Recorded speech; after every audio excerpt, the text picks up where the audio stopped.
Rebecca Kimbel. Our guest today is Veola Momon. Veola is a remarkable woman whose love for children and humanity has changed many lives in her community and inspired others in other communities to do the same thing. Veola has recently become connected with Safe Kids Now, and I am delighted to bring you her story.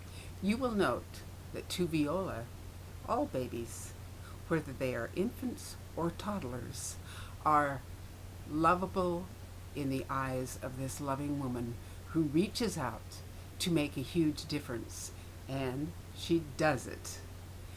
I'm proud to present to you Veola Momon. Our guest today is Veola Momon.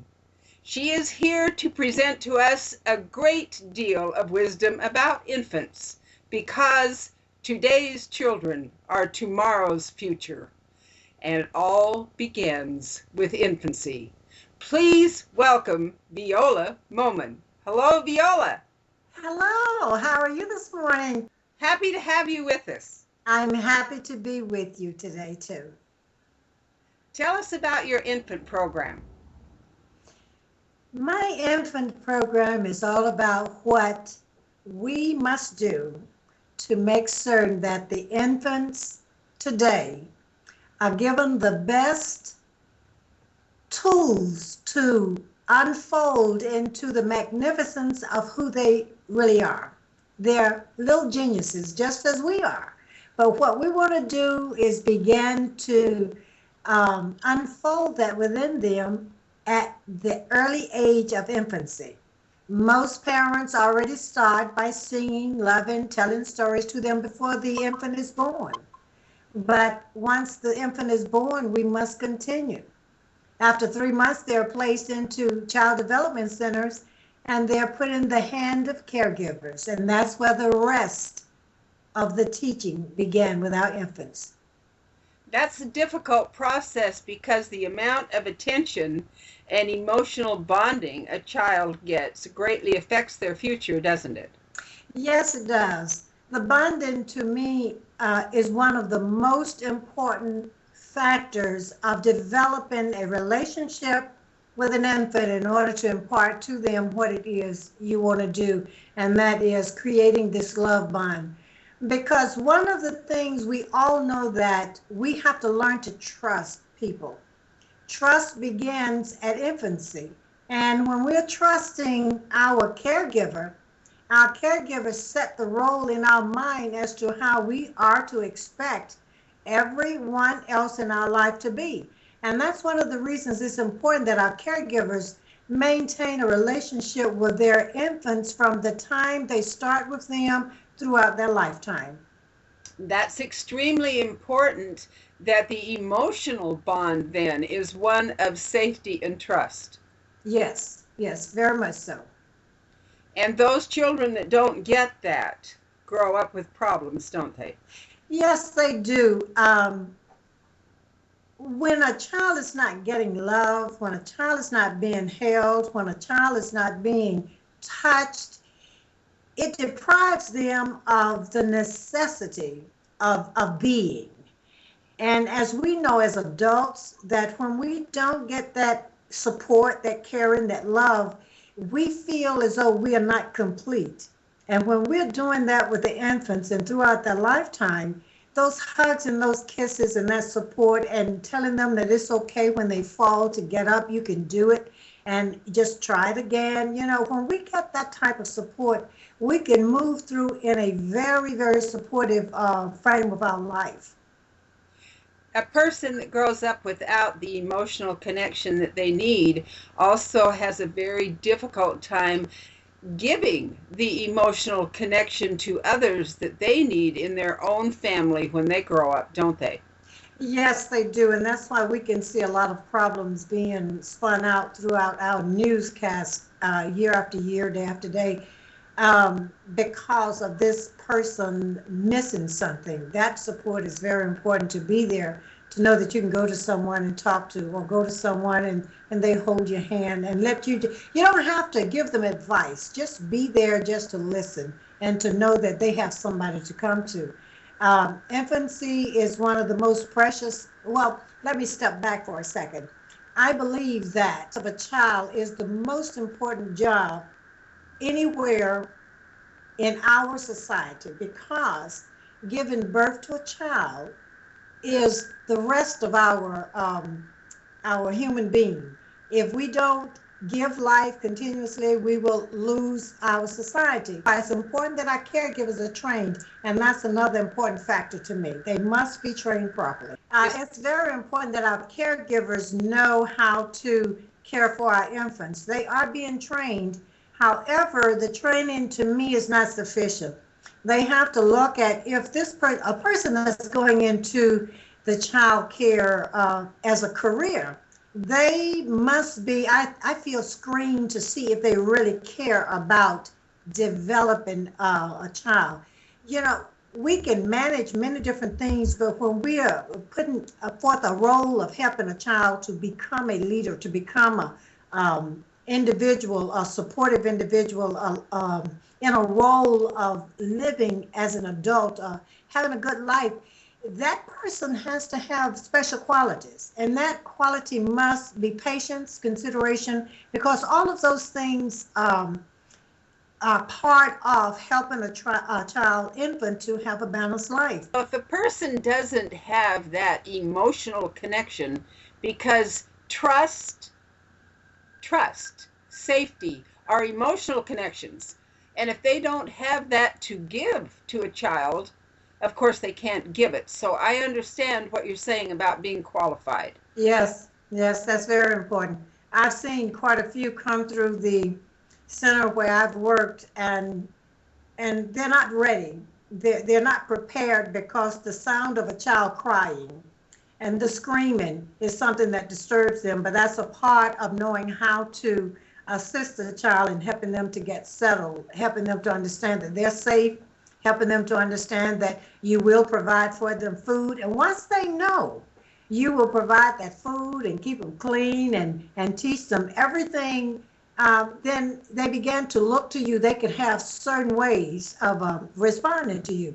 One of the things that I used with my infants to help reduce their frustration was teach them sign language. I don't know a lot of sign language, but I did get books and programs to help me learn how to do those things. So in order to help them to reduce their stress, I would teach them little things, and they wanted to be changed. I would give them the sign language of how to let me know they wanted to be changed, and to, if they were hungry, to know how to do the sign language for eating, or milk. And those little bitty things, my parents today tell me that they still do those things, and that they are responding, that the parents didn't quite understand what I was doing with all of the many, because I had a very high energy type as well as low relaxed type of room, and it was well organized.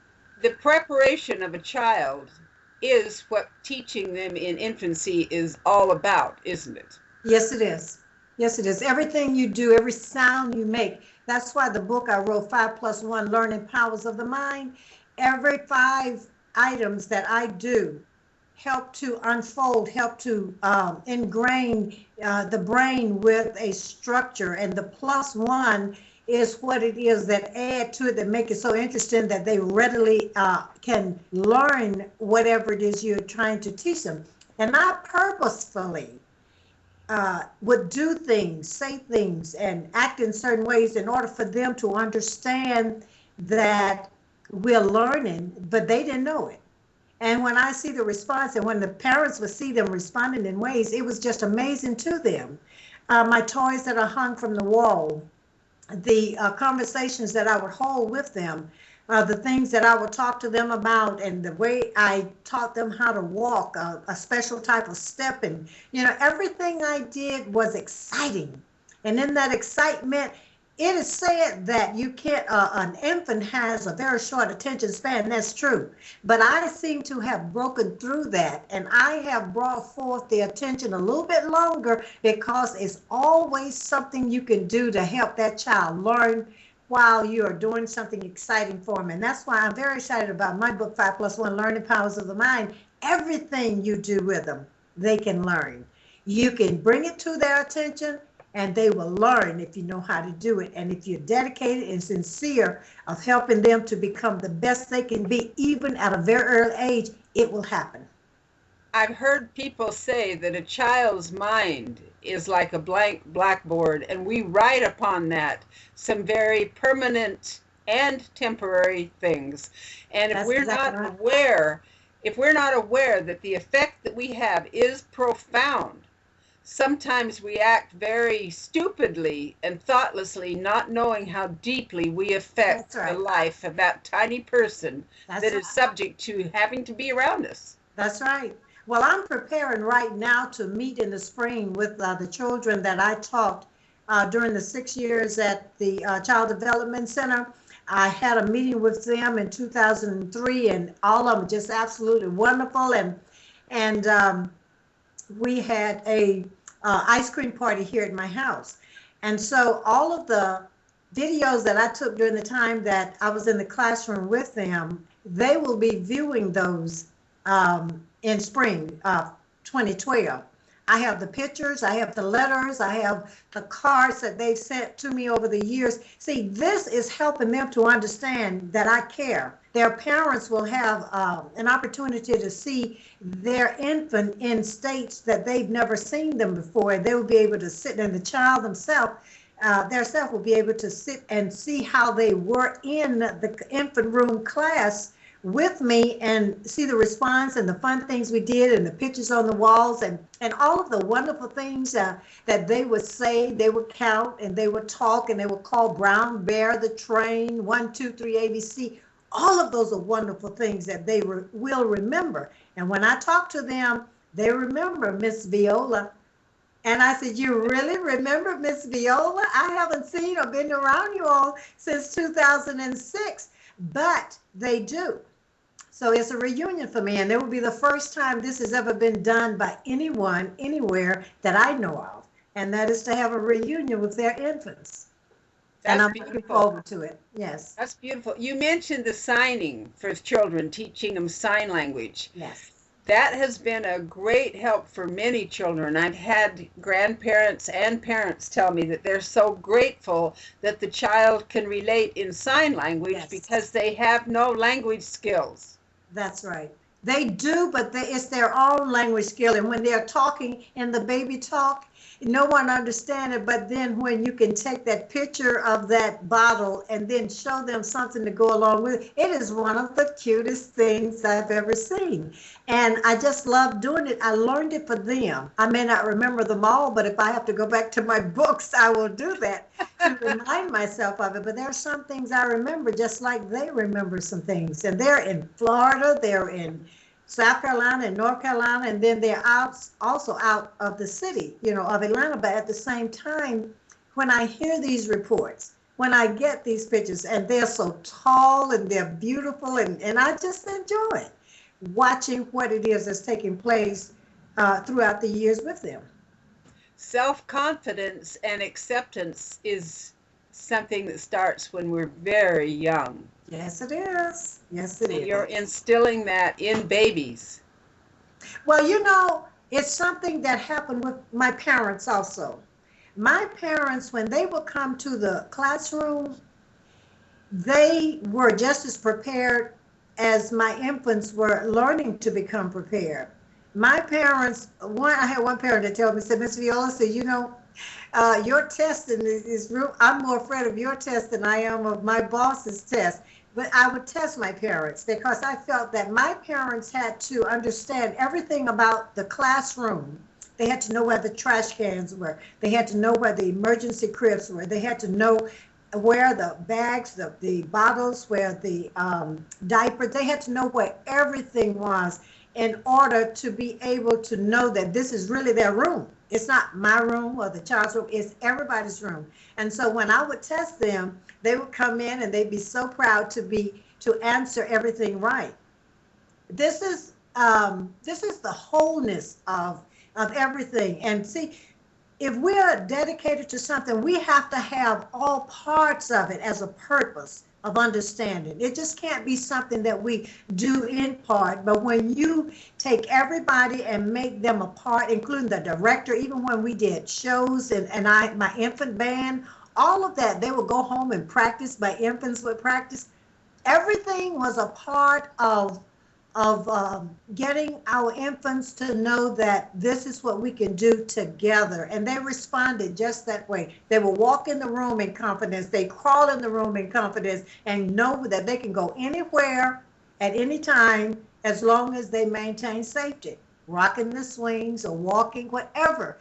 It's a very important thing to me to have this go in an orderly fashion. And I enjoyed it. My parents did too.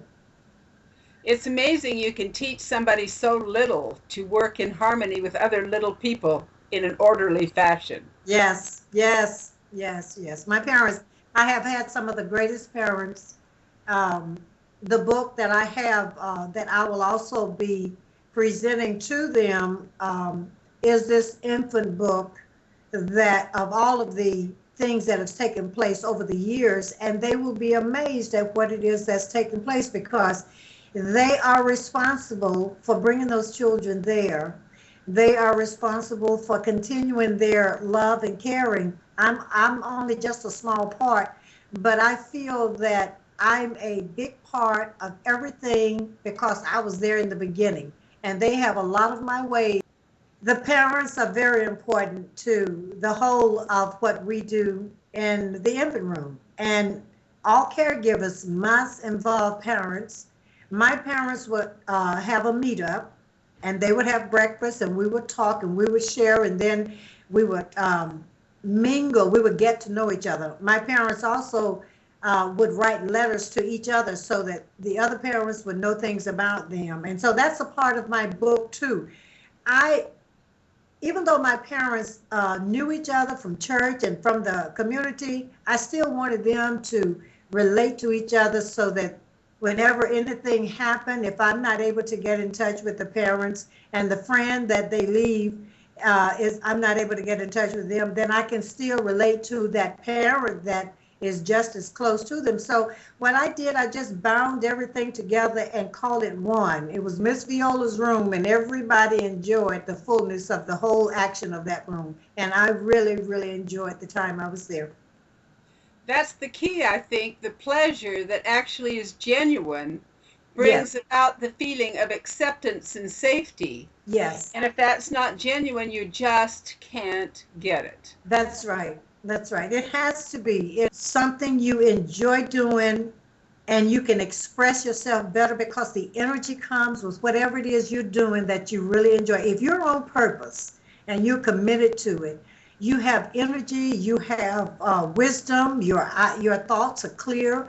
The safety and everything that is done with that child in that room and other caregivers should be number one, focusing in on that. And when that's not done, then you have caregivers that shouldn't be in there with children because accidents happen. I think what a lot of people don't understand, even when they grow up, they'll be very, very angry with a parent when they're grown up themselves because their father didn't give them understanding. And they don't understand that it's understandings like money. You can't give somebody money if you're broke. That's right. You can't give somebody understanding if you never had any. That's right. You can't give wisdom you never had. Nor can you give safety, compassion, and peace if you've never had any. Yes, that's why it's so important that the caregivers are screened too. There should be special tests given to them, and if they don't pass that test, even if you play around it and act as though you can be a good caregiver, but there should be, sometimes there's several interviews a person have to go through in order for them to find out if this person is really a good person for being a caregiver, and they should be screened much closer. And I think they should be educated too. They shouldn't. And truly, it was a very disturbing thing for me to know that when I entered this particular child development center, that the one lady that had been working there could not read or write. And she had been in this center for a number of years, close to 20 years. And I'm thinking that, and when I became the lead teacher, I'm thinking that there is a problem here, and I addressed the problem by treating everyone, all of the caregivers that were there, in the way that they should be treated, but I gave them structure. And it was difficult for some to follow that structure because it was not embedded within them to follow structure. And so it's important, very important to me, that never put a person in a place, in a position when they're not qualified for it. That makes it very, very difficult for the system to run if a person doesn't know how to fill their place in that system. Yes, that's right. That's right. The benefits that you have helped to provide for these infants affect the future of this country. Actually, the more people that do this, the more people that comprehend this, the less problems we're going to have with behavioral management, with children growing up, and with kids getting in trouble in their teens, and the divorce rate, and that is correct, right? That's right. That's right. That's exactly right. It starts with the parents. Parents are very, very important. Giving birth is very, very important. But caring for the ones you bring into the earth realm, pregnancy is just not a pregnancy. It's a very special birth. And bringing this life into existence, we have to care for it. We have to nourish it. And the eyes are just the cameras of the mind. They see everything and they're clicking everything. And you have to be able to know what pictures to put before them. And the sound that you give to them, you have to give the right words in their mind in order for them to hear well and to see well and to begin to put that together and think well. Because if they get the wrong sounds and see the wrong thing, their thinking is not going to be in place, and it make a big difference. Emotional and intellectual connection have to go together. That's right. That's right. And the movement, the physical movement, also affect the cognitive thinking. The right. There's a certain way we walk. When we walk with our left foot going forward, our right hand is swinging forward, and our right foot, and then our left hand is swinging forward. When we're out of balance like that, we fall. And it affects everything that we're doing. So no matter what we do, our body is a very special body. And if we learn to understand how it works and begin to implement that with our infants, that crawling is very important. That physical, the large motor skill and fine motor skills that we have to develop within the infants in order for them to feel this coordination of movement. And when that coordination of movement is not there, then it also has an effect on the thinking of the child too. And feeding them properly. It's just so much about it. That the exercise and the nutrients and the movement and the emotional environment, yes, and the human touch and the caring must all be a package. That's right. That's right. And that's something that we must spend time to learn and understand. It's very important. This is not a game that we can play and fold up and put away and then go back and get it when we feel like playing it again. This is a day-to-day, minute by minute, second by second, every day for the rest of our life thing we're doing. We're living. We're human beings. And in the being as a human, we have to know how to be that human. And we have to be taught how to be that human. And when we're not taught that, we are humans, not in the being of how we should be, but we're out of focus. We're frustrated, irritated, and trying to figure out where to go and the direction to go. I've been through the frustrating part, and I've come through it well. And it's very important to me that whatever it is we share with others, we share something good, positive, constructive, and a developmental stage to go through. It's very important to me. How many cities do you think are incorporating this kind of wisdom and using it now? I'm not sure, but I know that there may be quite a few cities that's doing it. I know that there are quite a few centers that's doing it in the city of Atlanta, the state of Georgia. Now, the difference is, even though it's being implemented, it's, when you do something in love And a person can tell when they give you something, when someone gives something to you, you can tell how it's given to you. Here, or would I'd be happy to loan you this or do this way. A child can tell the same thing too. So when we have these programs that are wonderful programs, and the people that's in the wrong place, and they're doing it, and I've seen caregivers that should not be there. They're doing, take this bottle, or come on over here, and it's such a devastating thing that when the program is supposed to be implemented certain ways, it's not being done by the one that's doing it. And so it creates a problem. It seriously creates a problem. And when a person is also doing it just because someone is viewing them, then after that person is gone, I've seen them go back to the same thing. There has to be a cleanup in our child development centers today if our children are going to go forward and be the leaders of tomorrow that they can be. There has to be qualified teachers and examples. Yes.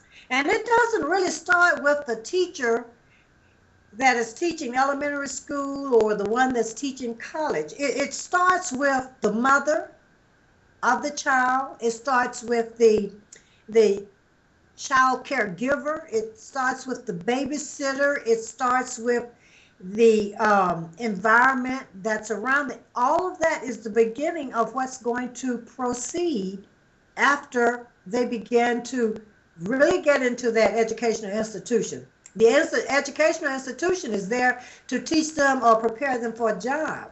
But everything else around that is teaching them how to be a human being while they're learning to be prepared for that. So it makes a big difference as to who is implementing these things, and how they're implementing them also make a difference. You were discussing the qualifications of the training of the individuals that you want on the program. Yes, they have this specialized training for the individuals to go through, and that's the CDA training. And the training is good, but I feel that the problem is, and that's with any profession someone is going into, if they're just doing it just to have work to go into, and they don't really, it's not an emotional attachment, if it's not something that they've purposed in their heart to do, because it requires a great deal of love for children. There are things you encounter that you don't even expect, that training can never prepare you for. But in order to know that that's what you want, whenever things come up, you can always find a way to work them out. And that's if a child is sick, a difficult parent, unreasonable parent, or the people that you work around. You have to be able to adjust to all of those situations. You're so keen to that because it's a proven fact that people that do work that they love are better at their work. Yes, it does. One of the other things too that's very important to me about the right individuals coming a part of what they really like, and that is, there's a report that I read short time back that only 1/3 of our children are ready for learning when they get to kindergarten. And when they get to kindergarten, we as child caregivers and preschool teachers have to be prepared. We have to prepare our children for kindergarten, making them school ready. And when we don't have the qualified caregivers or the preschool teachers, then that's where the child loses. I have worked as a substitute teacher in the school system, and I have had classes to just set off to take the children and set to the side with them and help them in kindergarten make straight lines and make circles in order to be able to know how to begin to write their alphabets. Parents have a role in developing the children also. So it's just a whole circle of family, friends, teachers, and those that's interested in caregivers in preparing that child. It's just not a 1, 2, 3 thing. It's 1 to a million things that we can prepare to do for an infant to get them ready for school. And that's the most important thing, is preparing them. Yes, that's right. Because the children are so precious. They're so in need of, and to even feel that they are being abused or not receiving and have lack of, it really tears at the heart of those that realize that something else can be done. And so it's not enough people available doing something to help prepare. I'm the advocate for the infant because this is where it all begins. It's very important. I love infants. They're the most precious things in the world. They are the world tomorrow. I want to thank you for what you've brought to us today. It's a great deal of wisdom. Thank you very much, and see if we can't get a little bit of understanding of what people need to do as parents, as teachers, as human beings. Yes. Especially when they're around little children and infants. Very important. Very important. Thank you so much for your wisdom and your great interview. Thank you for having me. You are welcome.